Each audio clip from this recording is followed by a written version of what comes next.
12 ना रुकवा दीजिए।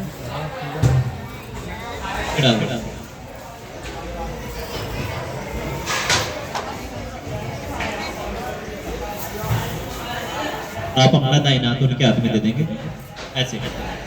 ये बात अब मैं कुछ मंत्र बोलूंगा। ओम समंजंतो विश्व देवा समापो हृदयानिनो सम्मातरिश्वा समधाता शमुदेष्टि दधातुनो ओम यदैसी मनसा दोरम दिशो नुप्यमानो वा हिरण्यपर्णो वैकर्ण्य सैत्वा मनमनसां करोतु ओम भूर्भुवः स्वः अघोर चक्षुर्पतिज्ञेति शिवा पशुभ्यः सुमना सुवर्चः वीर सूर्येवति कामास्यो न भवतो भवस् शम्नो द्विपदेशं चतुष्पदे ओम भूर्भुवः स्वः सा नः पूषा शिवतमामरय सा न उरोषति विरह यस्यामुषन्तः प्रहरां शेफं यस्यामो कामा बहवो निवस्यै ओम प्रेमे पतियाने पंथा कल्पतां शिवारिष्टापति लोकं गमेयम्। देखो अभी आपने कुछ संकल्प लिए, अब आप थोड़ा हाथ उठा सकते हैं। संकल्प क्या लिए हैं आप दोनों समझने का प्रयास कीजिएगा, कोई और सुने या ना सुने, लेकिन ये आज दिन जो है आपके लिए, तो आपको सुनना है। इसमें आपने क्या कहा है, जितने भी व्यक्ति यहाँ पर बैठे हुए हैं, चाहे वह आपके पक्ष का है चाहे वह आपके पक्ष का है, आपने कहा है कि आप हम दोनों को आशीर्वाद दो। तब इन्होंने पूछा कि किस बात का आशीर्वाद दें, तब आप दोनों ने कहा कि हमको 4 बातों का आशीर्वाद दो। कितनी बातों का? 4 बातों का। मंत्र में कहा समापो हृदयानिनो, कि जिस प्रकार 2 स्थानों के जल को जब हम एक पात्र के अंदर रख लेते हैं, दुनिया की कोई ताकत ऐसी नहीं है, कोई केमिकल साइंस आज तक ऐसी नहीं बनी जो उस जल को अलग करके दिखा दे। आप 2 स्थानों का जल ले लो, आप यहाँ का जल ले लो और आप अपने घर का जल ले लो, उसको एक पात्र के अंदर रख दो। यदि आप उसको अग्नि पर रख करके गर्म करेंगे तो भाप बन करके उड़ेंगे एक साथ, और यदि उस भाप को हम ठंडा कर देंगे तो एक पात्र के अंदर जमा भी एक साथ होंगे, कभी अलग नहीं होंगे। ये इस बात से हमको यहाँ पर यह शिक्षा मिलती है, हम भी कभी एक दूसरे से अलग नहीं होंगे। और दूसरी बात कहा है सम्मातरिश्वा, कि जिस प्रकार हम प्राणों से प्रेम करते हैं।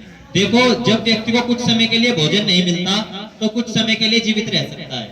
यदि उसको कुछ समय के लिए पानी की भी प्राप्ति, जल की भी प्राप्ति नहीं होती, वह तब भी कुछ समय के लिए जीवित रह सकता है। लेकिन ध्यान कर लेना, यदि व्यक्ति को कुछ समय के लिए भी वायु की प्राप्ति नहीं होती, वह जीवित नहीं रह सकता। हम कई व्यक्ति से पूछते हैं कि आपको सबसे प्रिय चीज क्या लगती है, कोई कहता है मुझे तो अपनी पत्नी सबसे प्रिय लगती है, कोई कहता है मुझे अपना पुत्र सबसे प्रिय लगता है। लेकिन मैं उनको समझाने का प्रयास करता हूं, न तो किसी को पत्नी प्रिय लगती है, न किसी को पुत्र प्यारा लगता है। कब? जब जान पर आकर के पड़ती है। जिस प्रकार हम वायु से प्रेम करते हैं, अपने प्राणों से प्रेम करते हैं, हम भी एक दूसरे से इसी प्रकार प्रेम करें। और तीसरी बात कही है समधाता, कि परमपिता परमात्मा ने जिस प्रकार इस सृष्टि को धारण किया है, परमपिता परमात्मा कभी सृष्टि से अलग नहीं होता, ना यह सृष्टि कभी परमपिता परमात्मा से अलग नहीं होती। हम भी कभी एक दूसरे से अलग न हो।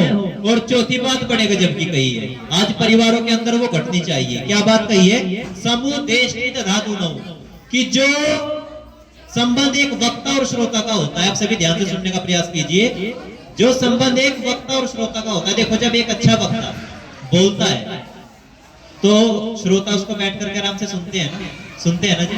जब एक अच्छा बोलने वाला बोलता है तो सुनने वाले उसको सुनते हैं। देखो जब किसी परिवार के अंदर कुछ व्यक्ति रहते हैं, छोटी मोटी बात को लेकर के मनमुटाव होना स्वाभाविक है, सबके परिवारों में होता है, हमारे परिवारों में भी होता है।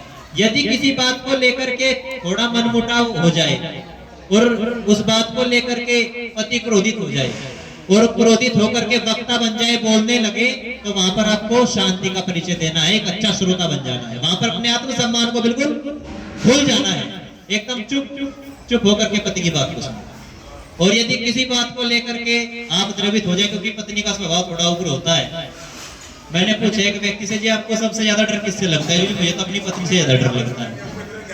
तो यदि किसी बात को लेकर के आपकी पत्नी क्रोधित हो जाए, बोलने लगे, चिल्लाने लगे, छत को काटने को हो जाए, तो आप जो है वहां पर अपने आत्मसम्मान को भूल करके, अपने स्वाभिमान को भूल करके वहां पर आपको चुप हो जाना है। भाई घर का मसला है, हम सुलझा लेंगे, ठीक है।